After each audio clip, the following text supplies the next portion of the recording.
अस्सलाम वालेकुम क्लास। आज का जो हमारा टॉपिक है वो है क्रैकिंग ऑफ पेट्रोलियम। अगर हम लोगों ने कल देखते हैं तो हमने पेट्रोलियम तक पढ़ा था। पेट्रोलियम एक सोर्सेज ऑफ ऑर्गेनिक कंपाउंड था, उसकी हमने रिफाइनिंग देखी थी। यहाँ पे अगर हम लोग उसकी क्रैकिंग देखते हैं तो यहाँ पे क्या है कि जब हम फ्रैक्शनल डिस्टिलेशन करते हैं पेट्रोलियम की तो उसके अंदर हमारे पास 20% गैसोलीन आता है। लेकिन क्योंकि गैसोलीन जो है एक बहुत इंपॉर्टेंट चीज़ है हमारी आज की सोसाइटी में बहुत ज़्यादा यूज़ हो रहा है, इसलिए 20% जो गैसोलीन है वो इनफ नहीं है हमारे लिए। तो हम क्या करते हैं कि जो फ्रैक्शनल डिस्टिलेशन में गैसोलीन के साथ दूसरी प्रोडक्ट्स बन रही होती हैं लाइक केरोसिन ऑयल है और गैस ऑयल है, हम उसको भी कन्वर्ट कर लेते हैं into gasoline through a process known as cracking. अब क्रैकिंग है क्या चीज़, यहाँ पे इसकी डेफिनेशन है हमारे पास। क्रैकिंग जो है वो एक ऐसा प्रोसेस है जो कि कन्वर्ट करता है हायर हाइड्रोकार्बन जिसका बॉइलिंग पॉइंट जो है वो हाई होगा into a variety of low hydrocarbons having more low boiling point या having more which are more volatile. तो हमारे पास जो एक चीज़ है क्रैकिंग की डेफिनेशन ये है कि it is a process which convert higher hydrocarbons which are high in boiling point into a variety of low hydrocarbons which are more volatile, या जिसके लो बॉइलिंग पॉइंट होंगे। यहाँ पे एग्जांपल है, फॉर एग्जांपल हायर हाइड्रोकार्बन उन्होंने यहाँ पे बताए हैं।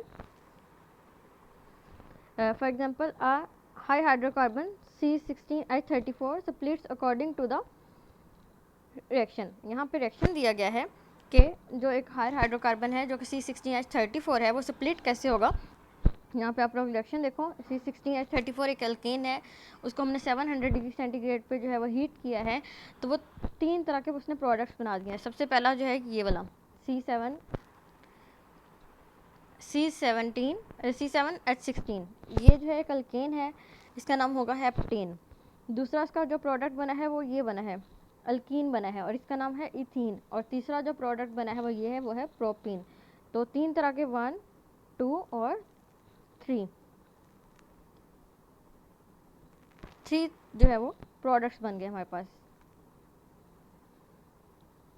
तो यहाँ पे जो तीन प्रोडक्ट्स बने हैं वो as a result of cracking हुए हैं। तो एक हायर हाइड्रोकार्बन को हमने कन्वर्ट कर लिया into 3 types of lower hydrocarbons. This is a process in which carbon carbon bond is long chain alkane molecules are broken. यहाँ पे जो लॉन्ग कार्बन चेन थी हमारे पास कार्बन कार्बन की, वो ब्रेक हुई है into producing smaller molecules of both alkane and alkenes. इसमें हमारे पास दो तरह के प्रोडक्ट्स आए हैं, एक अल्केन और अल्कीन्स। ये अल्केन है और ये दोनों जो है ये अल्कीन्स की प्रोडक्ट्स हैं हमारे पास। The composition of products depend upon the condition under which the cracking take place. हमारे पास किस तरह के प्रोडक्ट्स आते हैं ये डिपेंड करता है कि कंडीशंस क्या थी जिसमें क्रैकिंग हुई है। अब यहाँ पे उसकी टाइप्स आ गई हैं। ये क्वेश्चन एक बहुत लॉन्ग में आता है और बहुत इंपॉर्टेंट है कि what is cracking and its types. तो पहली जो हमारे पास टाइप है ये वो है थर्मल क्रैकिंग। थर्मल हमें नाम से पता चल रहा है ये हीट है इसमें। तो इसमें डेफिनेशन क्या होगी इसकी, breaking down of large molecules by heating at high temperature and pressure is called thermal cracking. किसी भी लार्ज मॉलिक्यूल को हम लोग ब्रेक करते हैं एट हाई टेम्परेचर और हाई प्रेशर पे, तो उस तरह की जो क्रैकिंग होगी उसको हम लोग क्या कहेंगे, thermal cracking. It is particularly useful in the production of unsaturated hydrocarbons such as ethene and propane। इस तरह की ये जो थर्मल हाइड्रोकार्बन है, ये थर्मल क्रैकिंग है, ये किस में यूज़ होती है, ज़्यादातर इसके जो प्रोडक्ट्स आते हैं थर्मल क्रैकिंग में वो अनसेचुरेटेड हाइड्रोकार्बन होते हैं। और अनसेचुरेटेड हाइड्रोकार्बन वो होते हैं जो कि जिनमें डबल या ट्रिपल बॉन्ड प्रेजेंट हो। तो इसमें इथीन और प्रोपीन टाइप के जो प्रोडक्ट्स होंगे वो ज़्यादा प्रोड्यूस होंगे जो कि अनसेचुरेटेड हाइड्रोकार्बन है। दूसरी टाइप है हमारे पास कैटालिटिक क्रैकिंग। तो कैटालिटिक से हमारे पास वाज़ह हो रहा है कि इसमें कोई कैटलिस्ट यूज़ हो रहा होगा। High hydrocarbon can be cracked at low temperature, low pressure है हमारे पास। यहाँ पे प्रेशर उन्होंने ज़रा स्पेलिंग गलत लिख ली है, लेकिन प्रेशर की बात हो रही है, यहाँ पे टेम्परेचर है, उसको सेपरेट आउट किया उन्होंने। ठीक है, यहाँ पे जो थर्मल क्रैक हमारे पास कैटालिटिक क्रैकिंग है, इसमें जो टेम्परेचर होगा वो लो होगा और कितना है 500 डिग्री सेंटीग्रेड है, और प्रेशर भी लो होगा और वह है 2 atmosphere in the presence of suitable catalyst. Suitable catalyst की प्रेजेंस हम लोग करेंगे। टिपिकल कैटलिस्ट जो कि एक बहुत ज़्यादा यूज़फुल होने वाला जो इस प्रोसेस में कैटलिस्ट है वो है हमारे पास सिलिका SiO2 है और एलुमिना है और वो है Al2O3। तो कैटालिटिक क्रैकिंग एक ऐसी क्रैकिंग है जिसमें टेम्परेचर भी लो होगा और प्रेशर भी लो होगा। टेम्परेचर यहाँ पे 500 डिग्री सेंटीग्रेड है और प्रेशर यहाँ पे 2 एटमॉस्फेयर है। लेकिन इसमें क्योंकि हम लोग कैटलिस्ट यूज़ कर रहे हैं, कैटलिस्ट ये होगा कि उसका रिएक्शन तेज़ कर देगा। और दो तरह के कैटलिस्ट यूज़ होते हैं कैटालिटिक क्रैकिंग में, एक है आपके पास सिलिका और दूसरा है aluminium. Catalytic cracking produce gasoline of higher octane number. इस कैटालिटिक क्रैकिंग से जो हमारे पास गैसोलीन आएगा उसका ऑक्टेन नंबर ज़्यादा होगा and therefore this method is use for obtaining better quality gasoline. किसी भी गैसोलीन का जिसका ऑक्टेन नंबर जो है वो ज़्यादा होगा वो उतनी ही अच्छी क्वालिटी का होगा। ऑक्टेन नंबर क्या है वो अभी नेक्स्ट टॉपिक में हम लोग स्टडी करेंगे। तीसरी टाइप जो क्रैकिंग के आए हुए है, in this process higher hydrocarbon in the vapour phase are mixed with steam.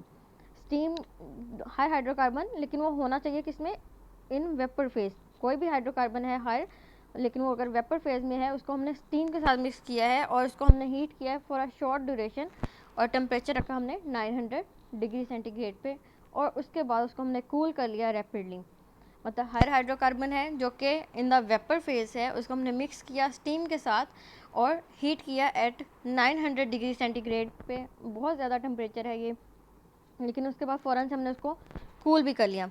तो this process is suitable for obtaining lower unsaturated hydrocarbon. ये भी जो है सूटेबल है ऐसे प्रोडक्ट्स के लिए कि हमारे पास जो प्रोडक्ट्स में आएंगे, हमारे पास कोई भी चीज़ वो होगा अनसैचुरेटेड हाइड्रोकार्बन होगा लेकिन लोअर होगा, मतलब छोटे जैसे इथीन हो गया, प्रोपीन हो गया, इस तरह के हाई नहीं होंगे वो।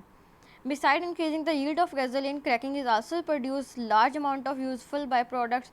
मतलब एक तो ये है हमारे पास पर्पस क्रैकिंग का कि ये गैसोलीन की यील्ड या उसके प्रोडक्ट को बढ़ाता है, क्योंकि हम लोगों ने केरोसिन ऑयल और दूसरे जो प्रोडक्ट्स बन रहे थे पेट्रोलियम की फ्रैक्शनल डिस्टिलेशन में, उसको कन्वर्ट कर लिया गैसोलीन में। तो एक तो प्रोसेस इसका ये था कि ये कन्वर्ट करता है दूसरी चीज़ों को गैसोलीन में और क्वांटिटी बढ़ा देता है गैसोलीन की। लेकिन इसके साथ साथ ये और बहुत सारे यूज़फुल जो है वो बाई प्रोडक्ट्स प्रोड्यूस कर रहा होता है, such as ethene, propene, butene and benzene. हमने खुद देखा जब क्रैकिंग करते हैं तो हमारे पास अनसैचुरेटेड हाइड्रोकार्बन आते हैं और छोटे आते हैं जो कि इथीन हो गया, प्रोपीन, ब्यूटीन और बेंजीन। और ये जो हमारे पास बाय प्रोडक्ट्स आई हैं, these are useful for manufacturing drugs. ये हमारे पास यूज़ होती हैं ड्रग्स को मैन्युफैक्चर करने के लिए, plastic, detergent, synthetic fibre, fertiliser, weed killer and important chemical as ethanol and acetone. मतलब ये सारी चीज़ें बनाने के लिए ये जो बाय प्रोडक्ट्स हैं ये हमारे पास यूज़फुल हैं बहुत ज़्यादा। वैसे तो ये टॉपिक बहुत इजी है क्रैकिंग का और छोटा भी है, लेकिन आप इसके साथ इजीली जो है रिफॉर्मिंग का हम लोग प्रोसेस कर सकते हैं। तो नेक्स्ट हमारे पास जो टॉपिक है वो है रिफॉर्मिंग। रिफॉर्मिंग एक्चुअली ऑक्टेन, हम लोगों ने गैसोलीन को क्वांटिटी तो बढ़ा ही ली है, अब गैसोलीन को अच्छी क्वालिटी का कैसे किया जाए वो रिफॉर्मिंग करती है। रिफॉर्मिंग एक्चुअली ऑक्टेन नंबर बढ़ाती है किसी भी गैसोलीन का। तो अभी हमारे पास जो नेक्स्ट टॉपिक है वो है reforming. The gasoline fraction present in petroleum is generally not of good quality. मतलब जो गैसोलीन के अंदर जो पेट्रोलियम जो है हमारे पास जो गैसोलीन प्रेजेंट है वो अच्छी क्वालिटी का नहीं होता, क्योंकि उसमें और बहुत सारी जो है वो बाय प्रोडक्ट्स भी साथ में होती हैं या डस्ट पार्टिकल्स होते हैं। तो जब ये बर्न होती है, when it burns in an automobile engine, combustion can be initiated before the spark plug fires. मतलब जब कोई भी गाड़ी जो है, क्योंकि गाड़ियों के अंदर गैसोलीन है, जब कोई भी गाड़ी स्टार्ट होती है तो अगर गैसोलीन अच्छी क्वालिटी का ना हो तो उसके अंदर आग लग सकती है। मतलब इससे पहले कि वो गाड़ी स्टार्ट हो उससे पहले ही इंजन के अंदर आग लग सकती है। तो this produces a sharp metallic sound known as knocking. इसके नतीजे में ये जो कंबस्टन होती है इसमें जो है एक साउंड प्रोड्यूस हो रही होती है, एक शार्प मेटेलिक साउंड प्रोड्यूस होती है जिसको हम लोग नॉकिंग कह रहे हैं, which greatly reduces the efficiency of engine. जिसकी वजह से क्या होता है कि इंजन की जो एफिशिएंसी है, काम करने की सलाहियत है, वो कम हो जाती है।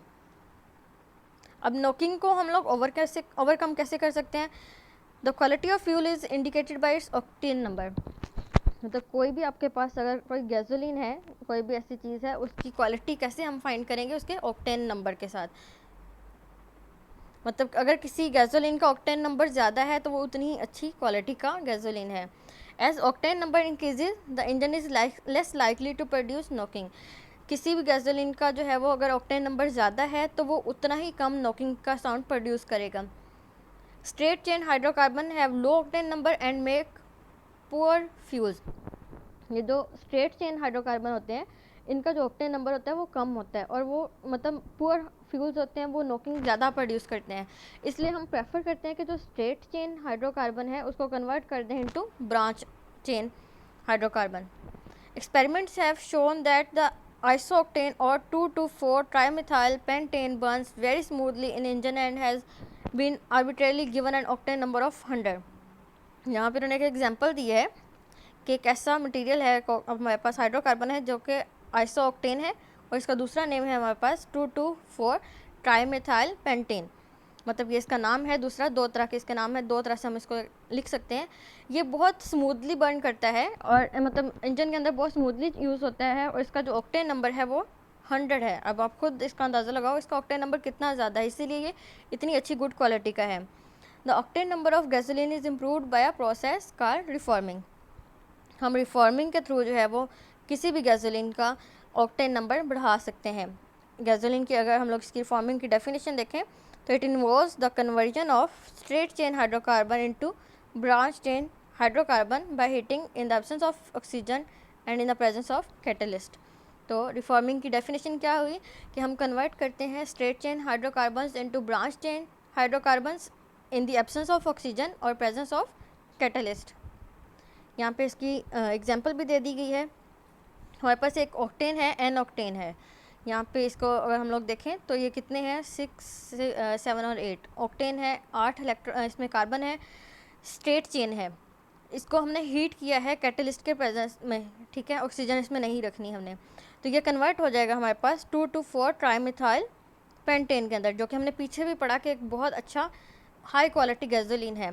अगर ये पहले देखें ये वाला तो ये एक स्ट्रेट चेन है, स्ट्रेट चेन में जा रहा है एन ऑक्टेन, लेकिन आफ्टर हीटिंग ये कन्वर्ट हो गया ब्रांचेस में।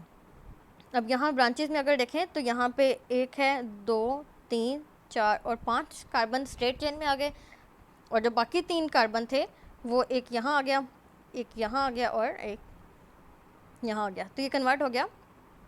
अगर हम उसकी नेमिंग करते हैं तो नेमिंग एक्चुअली आप पढ़ोगे 8 चैप्टर में आके कि आप हाइड्रोकार्बन्स को नेम कैसे देते हो। लेकिन अगर अभी भी हम देखते हैं तो देखो जिसके साथ ज़्यादा लगे हुए साइड प्रोडक्ट्स, जैसे कि ये 2 लगे हैं, एक और एक ये है 2 लगे हुए हैं, तो इसको हम लोग जो है वो नंबरिंग इधर से स्टार्ट करेंगे। तो ये 1 हो गया, ये 2 हो गया, ये 3, ये 4 और 5। तो 2 पे क्योंकि 2 मिथाइल ग्रुप लगे हैं तो 2, 2 एक तो 2 पे 2 हो गए और 4 नंबर पे एक मिथाइल ग्रुप लगा है तो 2, 2, 4 ट्राई मतलब 3 मिथाइल ग्रुप लगे हैं, CH3 मिथाइल ग्रुप है और पेंटेन इसलिए क्योंकि ये 5 कार्बन का एलिमेंट है। ठीक हो गया। तो इस तरह से हम इसको नेमिंग करेंगे, जो कि हम अभी 8 चैप्टर में बहुत डिटेल से पढ़ेंगे कि नेमिंग कैसे करते हैं। तो एक्चुअली बताया यहाँ पे ये गया है कि यहाँ पे ये जो स्ट्रेट चेन हाइड्रोकार्बन था ये कन्वर्ट हो गया इनटू ब्रांच चेन हाइड्रोकार्बन में, और इससे ये क्या होगा कि इसका ऑक्टेन नंबर जो होगा वो बढ़ चुका होगा। The octane number of poor fuel can also be improved by blending it with the small amount of additive like tetraethyl lead. एक तो रिफॉर्मिंग का प्रोसेस है जिससे हम उसका ऑक्टेन नंबर बढ़ाते हैं। एक और चीज़ भी है जिससे हम लोग फ्यूल का जो है ऑक्टेन नंबर बढ़ा सकते हैं, वो ये कि हम फ्यूल के अंदर मिक्स करते हैं टेट्राइथाइल लेड। ये MCQs बहुत इंपॉर्टेंट है, हमारे पास MCQs में पूछा जाता है कि कौन सी चीज़ जो है वो एंटी नॉकिंग के तौर पे यूज़ होती है या कौन सी चीज़ है वो नॉकिंग को कम करती है या ऑक्टेन नंबर को बढ़ाती है, तो वो है टेट्राइथाइल लेड। तो टेट्राइथाइल लेड के साथ अगर हम मिक्स करेंगे किसी फ्यूल को तो उसका ऑक्टेन नंबर जो है वो बढ़ जाएगा। टेट्राइथाइल लेड जो कि C2H5 Pb है, is an efficient anti knock agent but has an serious disadvantage. मतलब वैसे तो ये बहुत अच्छा एंटी नॉकिंग एजेंट है कि नॉकिंग को कम करता है, लेकिन इसका एक डिसएडवांटेज भी है कि इट्स कंबस्टन प्रोडक्ट जब ये बर्न होता है फ्यूल के अंदर तो इसका जो प्रोडक्ट बनता है वो लेड ऑक्साइड बनता है and is reduce to metallic lead, जो कि मेटेलिक लेड के अंदर प्रोड्यूस हो जाता है और जब ये एयर के अंदर जाएगा through exhaust pipe and cast air pollution. मतलब वैसे तो ये काफ़ी अच्छा है, एंटी नॉकिंग है, उसको नॉकिंग को कम करता है, ऑक्टेन नंबर को बढ़ाता है, लेकिन टेट्राइथाइल लेड का एक डिसएडवांटेज ये है कि जब ये बर्न होता है फ्यूल के अंदर तो ये मेटेलिक लेड प्रोड्यूस करता है, जो कि जब पाइप के थ्रू एनवायरनमेंट में जाता है, एयर में जाता है, वहाँ पे एयर पोल्यूशन काज करता है। तो ये इसका डिसएडवांटेज है। तो आज आपने 2 टॉपिक पढ़े हैं, cracking of petroleum and reforming. ये 2 प्रोसेस हैं पेट्रोलियम का अच्छी क्वालिटी बनाने का या पेट्रोलियम की क्वांटिटी बढ़ाने का। क्रैकिंग जो है वो गैसोलीन की क्वांटिटी ज़्यादा करने के लिए यूज़ होता है, उसकी मिकदार बढ़ाने के लिए। और जो रिफॉर्मिंग का प्रोसेस है वो क्या होता है, वो उसकी क्वांटिटी जो है वो तो उतनी ही रहेगी, उसकी क्वालिटी को मेंटेन करेगा कि उसकी क्वालिटी इंप्रूव हो जाए, वो अच्छी क्वालिटी का हो जाए, उसका ऑक्टेन नंबर ज़्यादा हो जाए और उसकी नोकिंग का जो साउंड है वो कम हो जाए। तो आज का हमारे पास यहीं तक टॉपिक है, 2 टॉपिक, इसको अच्छे से रीड करना। ये दोनों ही बहुत ज़्यादा इंपॉर्टेंट क्वेश्चन आपके लॉन्ग में आने वाले हैं, इसलिए बहुत अच्छे से याद करना है इसको आप।